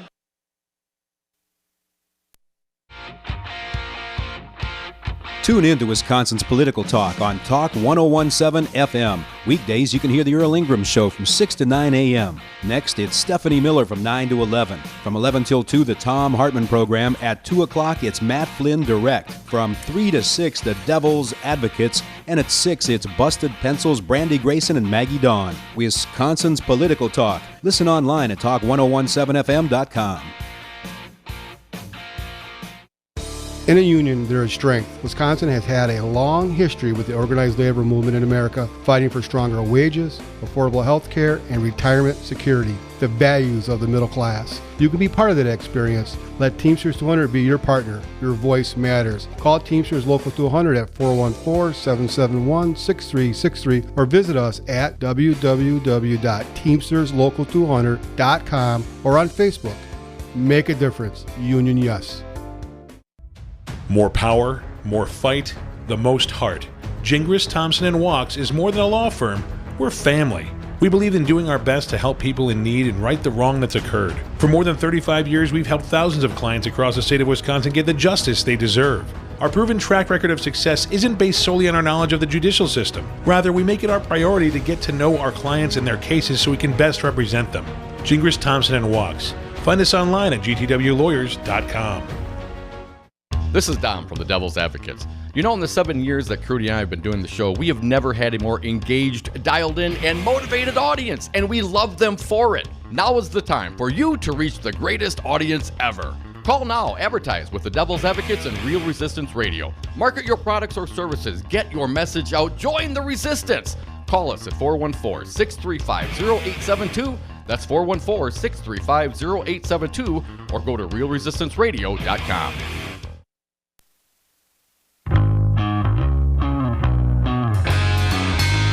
Kicking ass and taking names since the Wisconsin Uprising. Dom and Groot are the Devil's Advocates. And we are back. Thank you for listening to the Devil's Advocates radio show. If you miss any of this fine program, and I don't know why you would, please go online to domandcroot.com. You can listen to and download podcasts and interviews. Dominic got a fine guest in the Brady Street studios. He has agreed to stick around. He is James Santelle, former U.S. attorney, a fine resource. And Jim, want to talk about yesterday's impeachment inquiry testimony and the four witnesses. I found the names: Noah Feldman, Pamela Carlin, Michael Gerhardt, and of course Jonathan Turley, who we've mentioned. You know Pamela Carlin, my understanding, Jim. I do. So she used to be with the U.S. Department of Justice. She used to be in the Civil Rights Division, did an awful lot of voting rights work. And when I was U.S. attorney, and before that as an assistant U.S. attorney, we had some regular contacts with her, lots of work together. You saw the Pam Carlin that I remember well, someone who is a straightforward speaker, someone who doesn't mince words, has a great sense of humor for what it's worth, and also very, very thoughtful. So I'm not a bit surprised that the committee will once again call upon her to provide some insight and counsel. But again, she did a great deal of work when it comes to voting rights and Voting Rights Act in the wake of Shelby County versus Holder, the case that stripped the Voting Rights Act of many of its enforcement provisions, did a huge amount of work to try to respond to that. I thought she did a fine job yesterday pinning back Doug Collins' ears. She immediately pushed back on the implication that she couldn't possibly be prepared for the testimony she was about to give. She pointed out she had mail order turkey sent in and spent the entirety of the holiday reading the prior testimony. Jim, she came out feisty. She did. She certainly did. In addition to having spent her Thanksgiving holiday reading through all those transcripts, and there were many of them, it says very important things. She talks about how the framers of our Constitution realized that elections could not alone guarantee that the United States would remain a republic. One of the key reasons for including a impeachment power was the risk that unscrupulous officials might try to rig the election process. And I look at that and I think, gee, that's also an invocation, once again, not of the president's present activities. Obviously, it could be the future, the 2020 election, but also 2016. So her commentary in this area is not only based upon her own experience doing this kind of work. She described herself as a constitutional scholar, as did the others. Lots of great information, and the fact that all of them, including Professor Carlin, others, as you said, Noah Feldman, Michael Gerhardt from North Carolina, Feldman from Harvard, warming my heart, and I'm sure those of many others as well, also making reference to people like George Mason and James Madison, who we have spoken about on this very show, talking about the reasons why they put into the Constitution this provision, the history from Great Britain, from England, references to the reasons for impeachment, and just really a very academic approach to this. Yeah, academic. I mean, the Republicans were saying, your ivory tower. I mean, they're being very condescending, as they tend to do. But I thought they did a great job in pushing back. What was your take on Turley's position? Now, he seemed to contradict what he had said during the Bill Clinton impeachment in this impeachment. Right. So the most significant thing right at the top that I noted about Turley's testimony was just this. This is a direct quote. He said, "The use of military aid for quid pro quo to investigate one's political opponent, if proven, can be an impeachable offense." Again, it's talking hypothetically. Now, he goes on to say, of course, that that's not here. That's not proven. That's but not if proven. That were to be the if case. If it was proven, he said that's an impeachable offense. That's the singular most important takeaway, I think, from his testimony. Obviously, aside from that, he is once again going back to his narrative. This is too narrow and too fast, and for that reason, he's opposed to this going ahead as it is. So slow down. Slow down. Get some more testimony. And maybe the Republican witness will change his mind, and that's the best they got. The best we got. James Santelle, former U.S. attorney. He's going to stick around. 844-967-2789. We'll be right back.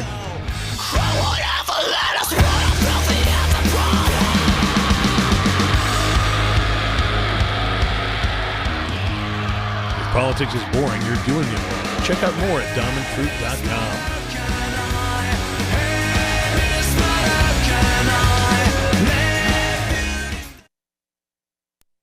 You love them enough to do anything for them. Mom, I need to be wiped. Coming. Including checking NHTSA.gov/the right seat to make sure they're in the right car seat. Brought to you by the National Highway Traffic Safety Administration and the Ad Council. You love them enough to do anything for them. Mom, I need to be wiped. Coming. Including checking NHTSA.gov/the right seat to make sure they're in the right car seat. Brought to you by the National Highway Traffic Safety Administration and the Ad Council. The Devil's Advocates. U.S. Senator Ron Johnson, our friend, live via phone. What about simply raising the age of weapons purchases to 21 years of age? We're sending 18, 19, 20, 21-year-olds over to Afghanistan, and they're dying. They ought to be able to vote. They ought to be able to have a beer, and they ought to be able to buy a gun to hunt with as well. Are you suggesting we lower the drinking age? No. Can't they do that now? What is the age nowadays? It's 21, sir. We drink when we toast. We toast when we drink. You are listening to WRRD 1510 AM, Waukesha, Milwaukee. Always streaming at newstalk1510am.com. This Thursday, December 5th, the Milwaukee Turners are hosting a forum on the impact of incarceration on communities, a systems perspective, from 6 to 8 p.m. at UW Milwaukee. Join the panel of representatives for an evening discussion on confronting mass incarceration and rethinking justice in Wisconsin. Hear from campus, city, nonprofit, and community leaders on the topic. Join the discussion on the impact of incarceration on communities this Thursday, December 5th, from 6 to 8 p.m. at UWM's Golda Meir Library, 4th floor. Tune in this Saturday, December 7th for a special broadcast event. The International Brotherhood of Teamsters will host a presidential forum starting at 2 p.m. from Cedar Rapids, Iowa. Democratic presidential candidates Biden, Booker, Buttigieg, Klobuchar, Sanders, and Steyer discuss union rights, retirement security, and fair trade policies. Brought to you by our friends at Teamsters Local 344 and Teamsters Local 200. The Teamsters Presidential Forum, live Saturday 2 to 6 p.m., rebroadcast Sunday noon to 4. Stay tuned in to Wisconsin's Political Talk Network. Tune in to Wisconsin's Political Talk on Talk 1017 FM. Weekdays, you can hear the Earl Ingram Show from 6 to 9 a.m. Next, it's Stephanie Miller from 9 to 11. From 11 till 2, the Tom Hartman Program. At 2 o'clock, it's Matt Flynn Direct. From 3 to 6, the Devil's Advocates. And at 6, it's Busted Pencils, Brandy Grayson, and Maggie Dawn. Wisconsin's Political Talk. Listen online at talk1017fm.com.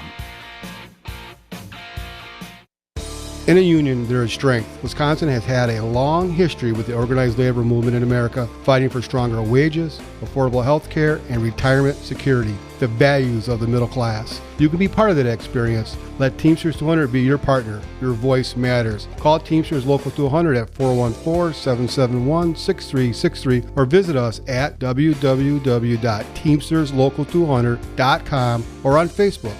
Make a difference. Union Yes.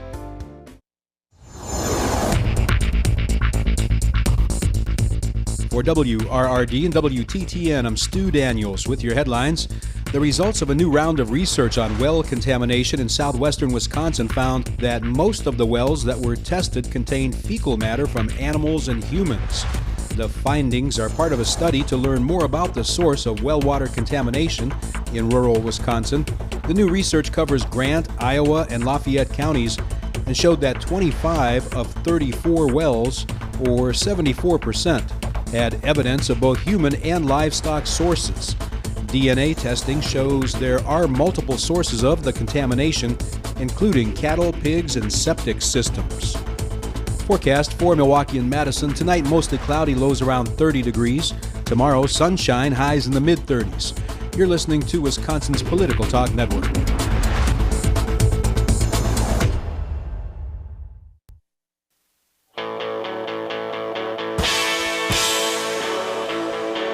The Devil's Advocates. Rock and roll political commentary in a top 40 world. Welcome back to the Devil's Advocates radio show, the happy hour. It continues. Still got to find guest James Santelle, former U.S. Attorney. Dom, quickly, a couple of show notes. I hope the people have heard the promotions.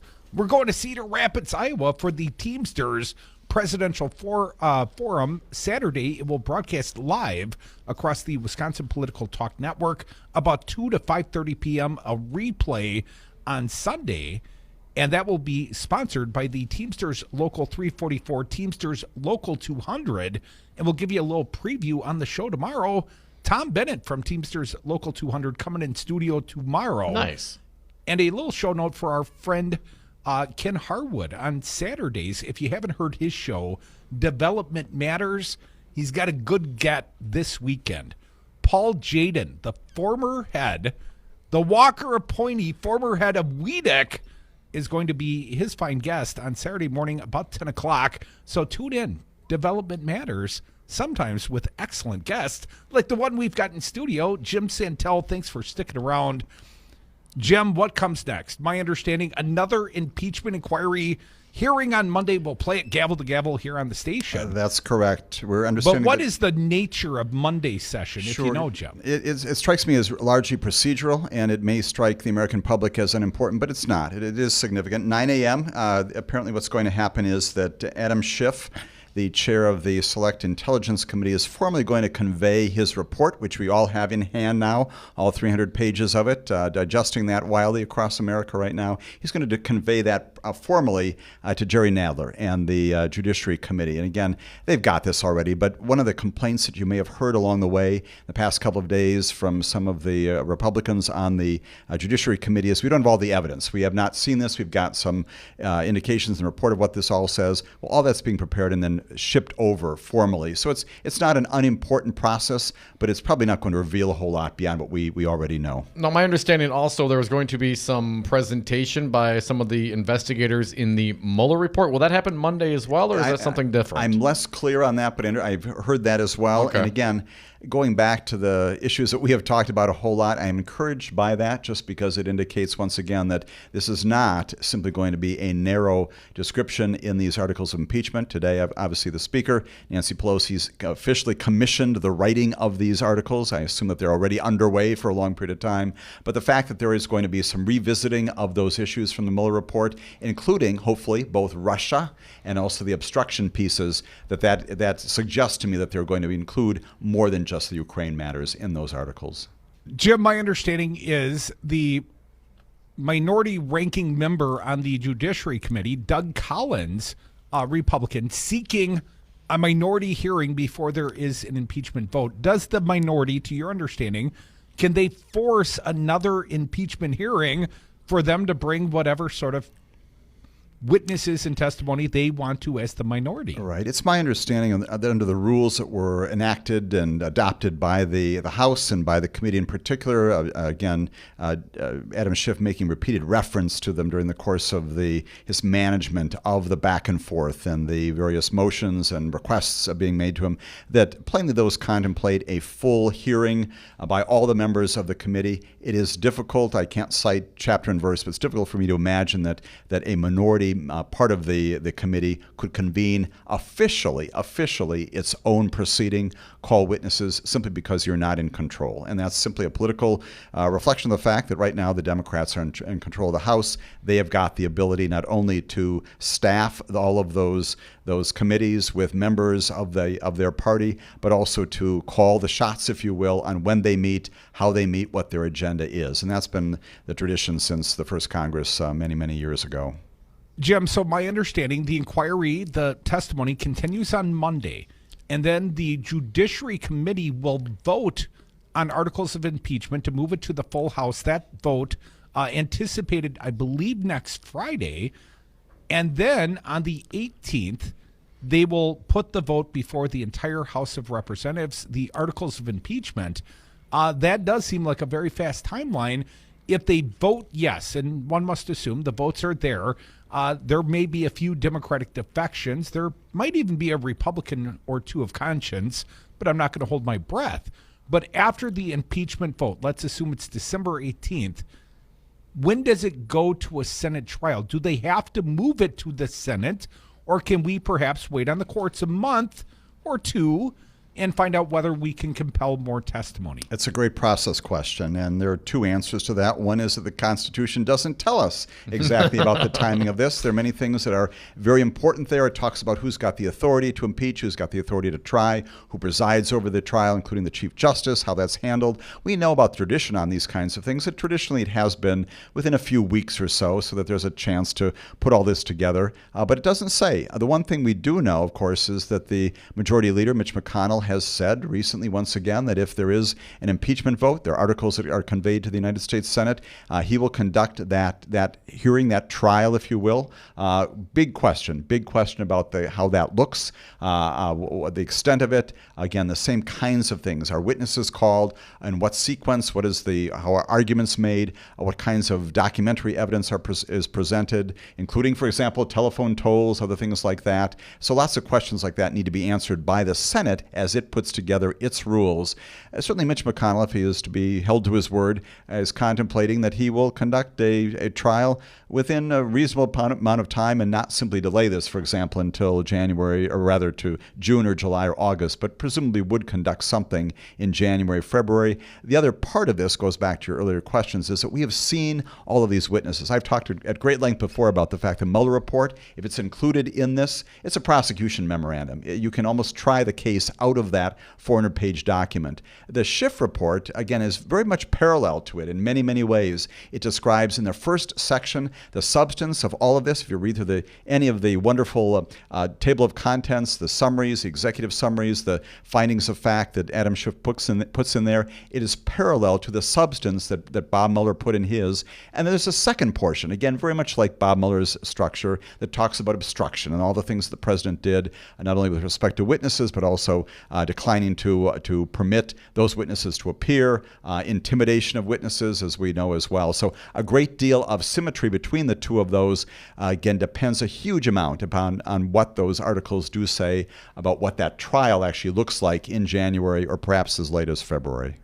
Jim, in a criminal trial, typically the prosecution puts on its case, and the prosecutor gets an opportunity to lay out the facts of the trial, or at least the facts they think most pertinent to try and seek a conviction. When does that happen? When do we get to hear the case made by attorneys, presumably for the Congress, or a guy like perhaps Adam Schiff as a case manager in the Senate? Who's going to make that presentation? We talked about the Mueller report and perhaps breathing life into it. Well, Mueller did not accomplish that, not in a sufficient fashion. But could someone else come in? Could we have other lawyers put on a case for the prosecution utilizing the Mueller report? And when would that happen? And will we play it on the radio? The answer is yes. Yes. When would that happen? To that third question, absolutely. Again, all great questions. Again, the broad answer, of course, is we'll have to see. But the tradition has been, of course, that the Speaker of the House of Representatives would designate who it is who's presenting this. Adam Schiff is probably a very likely candidate for that. He has done that in at least one other impeachment proceeding involving a judge in the South. So he's got some experience in that. He's a prosecutor himself. We've seen a lot from Dan Goldman during the course of the Intel hearings the past couple of weeks. You could plainly get the assistance of someone like that, but typically it would be that the Speaker of the House would designate some subgroup of members of the House of Representatives to be the prosecution team, again with some counsel. They would be presenting the case. The Chief Justice, who's presiding over this, would have an awful lot to say about how this is conducted. He is in control of that proceeding. Again, it takes some pieces from a criminal trial in the federal district court and some from the political arena, but presumably John Roberts would conduct this as a trial, plainly giving the president then the opportunity as well to present his case. He's got the opportunity, as did Bill Clinton, as did Andrew Johnson, to present their case. And that can be also through witnesses. It can be, there was an awful lot of speech giving during the course of the Clinton and also the Johnson impeachment. So we can anticipate that as well. The number of witnesses in the Clinton impeachment was relatively few. And Monica Lewinsky, for example, did not appear in person, but she gave a deposition. All those kinds of things could be a part of this, anticipating at least a week, if not more, to present this. Again, if you go beyond that, if you talk about emoluments clause, if you talk about the federal election campaign violations involving the Stormy Daniels payoff, those kinds of things. If you talk about witness intimidation, both with respect to the Mueller report and the Schiff report, that adds time because you've got to make presentations about that. Lots of questions about the nature of those presentations. If this were in a federal district court, you'd have the evidence rules that would regulate all of this. Question whether or not John Roberts will be following those and requiring that all these attorneys follow those rules. Probably not. And maybe a lot of this could come in even by way of so-called proffers or summaries of what witnesses said, and with opportunities to contest that on the other side. Folks, you're listening to the Devil's Advocates radio show. That's our friend James Santelle. He's the former U.S. attorney. Jim, want to read this tweet from the president, not my president. Here's what he had to say today. Therefore, I say, if you are going to impeach me, do it now, fast, so we can have a fair trial in the Senate, so our country can get back to business. And here's the important point. We will have Schiff, the Bidens, Pelosi, and many more testify and will reveal for the first time how corrupt our system really is. Now, lots to unpack there. Number one, why can you compel? Could the Senate? Could anybody compel Nancy Pelosi and Adam Schiff to show up in the Senate and somehow give testimony about something? And wouldn't it have to be related? And what the hell? The president and a lot of his folks don't respond to subpoenas. So what would happen if they didn't show up? Right. This goes again to the authority that's going to be vested in the Chief Justice. And again, John Roberts is a guy who understands not only the process of trials, but also has a place in history, right? And so the question that will be before him is this a person who has material relevant evidence to present? The prosecutors, the investigators themselves, who, I will underscore this, should not be witnesses themselves, again, as opposed to someone like Devin Nunes, who may well be a witness. The prosecutors, the investigators themselves don't have that kind of first-hand information. So, for example, when I was trying cases, it would have been highly, highly not only unusual, but simply would not have happened for a defense counsel to say, I'd like to call Mr. Santelle, who is the prosecutor. I'd like to call the special agent with the FBI.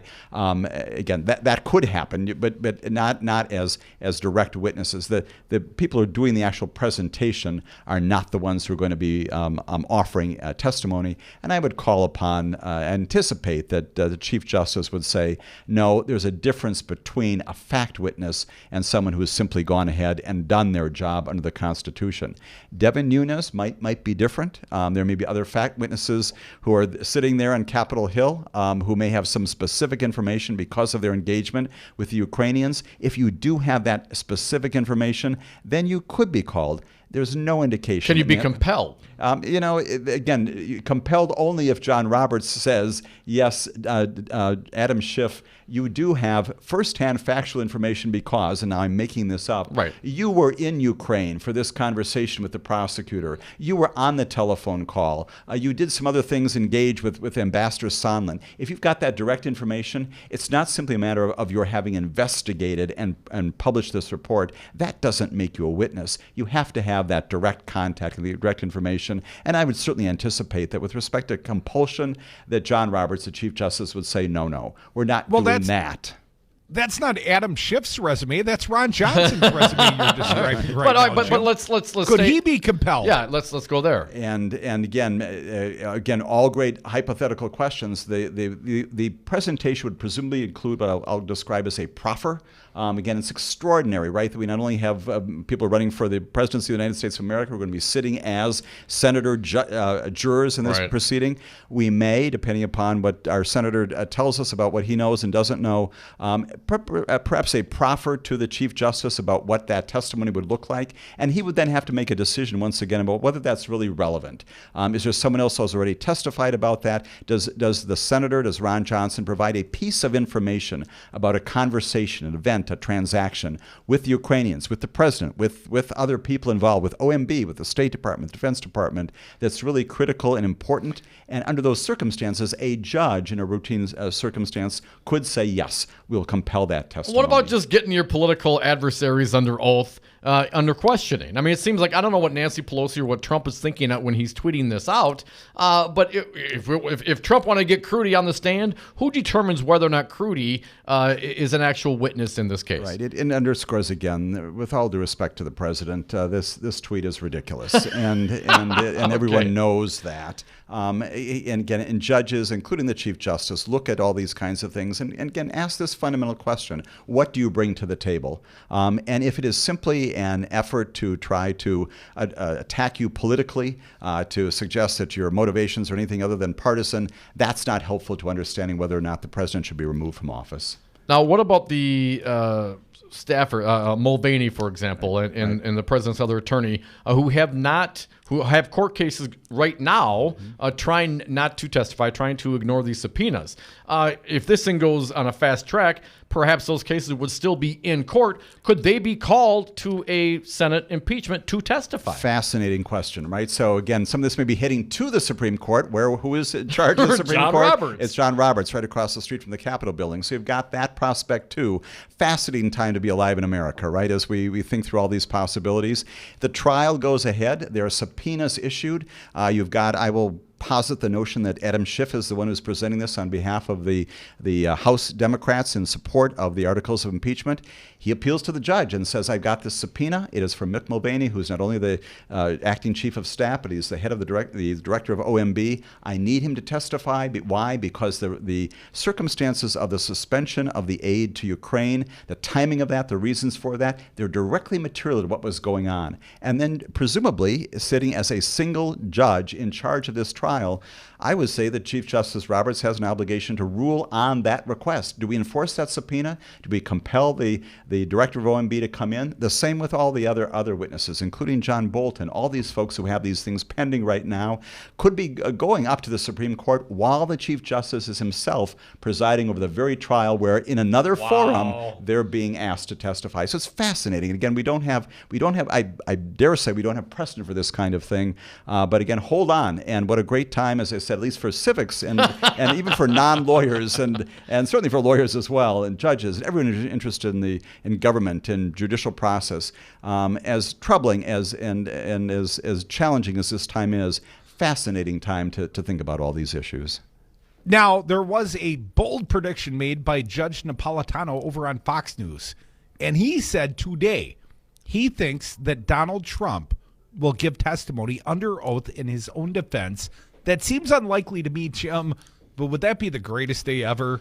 You know, I think that it might even trump, no pun intended, trump your ratings here on 1510. But it certainly would be fascinating if I can restate the question, is that likely to happen? I would guess probably not. Again, for a couple of reasons. Stealing a little bit from criminal procedure in the courts. We know that if a defendant, and here the president would be the defendant, we're not convicting him, we're simply removing him from office, would presumably have a right to invoke the Fifth Amendment. Again, that's to criminal exposure, and again, the remedy is different here, but presumably the Chief Justice would say, I'm not going to oblige the president to come and talk about those things. But again, those are the kinds of things that the Chief Justice will have to wrestle with. Well, I would say anytime Donald Trump goes under oath, that's certainly a perjury trap for that man. I would love to see it happen, Jim. I feel like if I was completely innocent, I would want to give testimony. I would want to go exonerate, vindicate myself. I'd like to go Donald Trump into a similar thought process. Maybe we can keep this line of questioning going on the other side. Come back with us. More Devil's Advocates, more James Santelle. Fine, former U.S. attorney and friend of ours. He's in the Brady Street studios. Maybe we'll even take your phone calls. You better dial now, though. 844-967-2789.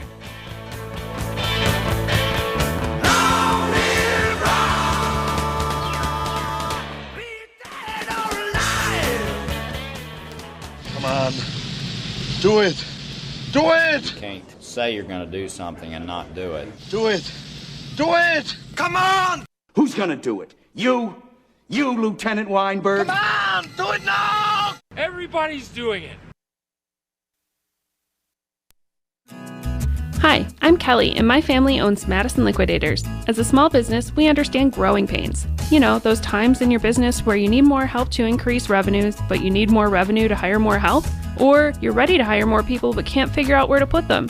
At Madison Liquidators, in addition to offering office furniture at the most affordable prices, our staff is trained in offering superior layouts and design. Come see us today to get started on your new or growing business, or view our inventory at madisonliquidators.com. The economic future of America depends on a solid presence of union jobs. The American middle class is the foundation of our local communities, and organized labor is what built the middle class. Starting right here in Wisconsin, need shall be placed on the side of workers. Hello, this is Tom Bennett of Teamsters Local Union number 200. Workers have a voice, and that voice shall be heard. From the bargaining table to the ballot box, workers' values come first. Better wages, affordable health care, and retirement security. Strengthening organized labor strengthens America. Make your voice heard. Join Teamsters Local 200. Call 414-771-6363 or visit us at www.teamsterslocal200.com. Check us out on Facebook. Join your brothers and sisters at Local 200. Make a difference. Union yes. Democratic National Committee Chairman Tom Perez, I got to ask you, in what percentage did the fact that Real Resistance Radio, WRD 1510, the fact that you can come after bar with us on Brady Street, Tom, how much did that factor into the site selection of Milwaukee, sir? There's that old saying, what's good for General Motors is good for America. What's good for Resistance Radio is good for Wisconsin and good for America. So it was huge. Listen to the Devil's Advocates live weekdays from 3 to 6 p.m. The Devil's Advocates. Sausage making never looks so good. And we're back to the Devil's Advocates radio show. Last segment of the day. If you got something to say, please call right now. 844-967-2789. Callers, be patient. We get you in just a moment. James Santelle bringing us home today. Before we get to the callers, Jim, I want to get your opinion. Inspector General Horowitz and apparently, Dunham, the other guy on the case, per Bill Barr, have been communicating. Apparently some reports might be coming out as early as next week. They have no information that they can provide to Horowitz with regard to this investigation and how it started, any sort of wrongdoing by the intelligence agencies. Is that correct? Right, exactly. So we've got Michael Horowitz, who has been conducting his own internal investigation, Office of Inspector General, to determine whether or not there are improprieties. And the suspicion, the expectation is that when he issues this report, some initial drafts plainly being bandied about Washington, D.C. You've got two findings. One is that probably with respect to some things with respect to the FISA warrant for Corey Lewandowski, he's going to find some irregularities, some things that could have been done better. So that's going to be the big headline probably on one side of the media aisle, if you will. The second piece is no great underlying dark state kind of conspiracies that started this. And it was, in fact, out of the Australian ambassador who was talking to George Papadopoulos, and he's going to confirm pretty much there's nothing more to see here. So in the context of wrapping that up, we found out that Michael Horowitz reached out to U.S. Attorney Dunham, who was designated by the Attorney General. Recall there are almost parallel tracks here. The Attorney General said, I'm going to conduct my own investigation to figure out whether something went awry here, whether this entire thing was a hoax, whether the president isn't right that this was not properly done. So Dunham is conducting his parallel investigation. So Horowitz appropriately reaches out to Dunham and says, do you have anything to support this notion that the investigation was prompted by some illicit, some inappropriate mechanism, some means, something else we do not know? And Dunham, in a sentence that has sort of triple and quadruple negatives, says, no, I do not. And so that's the news that's coming out of this today. Dunham, a U.S. attorney, well-respected, a longtime DOJ person who probably will issue this report sometime, his own report sometime soon. It may be eclipsed by the Horowitz report coming out perhaps as soon as Monday. Reason for more focus. But again, getting back to my first point, the big story should be nothing huge here, nothing irregular. No doubt that the specific findings that the Inspector General makes about some things that could have been done better in putting together this FISA warrant, those may be the focus of the president, who is going to probably say, see, this is what we've been looking at all along. Brock from Horicon, you got 30 seconds, my friend. Yeah, it is breathtaking to me, and I'm glad that there's people that are willing to speak the truth under a Senate panel investigation. It's breathtaking to me that we have to listen to some wingnut talk about the feelings of his Labradoodle and make a mockery of the proceedings. Yeah, if I was in charge, boy, he'd have his hands full with whatever way I could penalize him for wasting my time. That's an embarrassment. I'm glad the House is doing oversight, and I think it's going to bode well for the Democrats, and it's going to bode well for this country. And I love the show. Hang up. That's what you have to say. Later. Thank you, Brock. Thanks, Brock. Appreciate James Santelle, our fine guest, a former U.S. attorney. Thank you to Mike McCabe, executive director. We are many united against hate. The impeachment, it continues anew on Monday. Maggie Dawn of the Resistance, she's next. You better stick around. The fine political talk, it's not nearly over for the day. Thank you, Jim. Always a pleasure.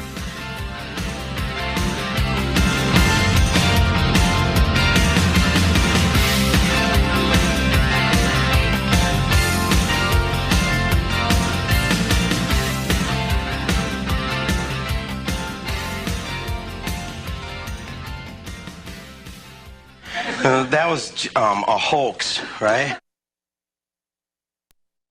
Dom, the Devil's Advocates are going on an adventure. Join Crute and I for our inaugural 420 2020 celebration from our friends at Expedia Cruise Ship Centers of Madison. Our political party runs for 7 nights over the 420 holiday in sunny and cannabis-legal California. The Hilton La Jolla Torrey Pines is near the beach, boasting a world-class golf course, and is just a few minutes drive from downtown San Diego. Expedia prices, local service. Visit them on Madison's west side off Mineral Point Road or Google Expedia Cruise Ship Centers Madison. Milwaukee is a great city with a great history and great architecture. You can take in Milwaukee's history and architecture while you partake in the delicious Wisconsin craft beer at Regano's Roman Coin on historic Brady Street. The Roman coin was originally a Pabst Tide House built by Frederick Pabst in 1890 to sell Pabst beer. It was even designed by the same architect who designed the Pabst Theater.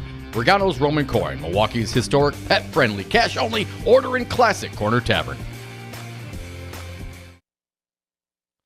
You are listening to WRRD 1510 AM, Waukesha, Milwaukee. Always streaming at newstalk1510am.com.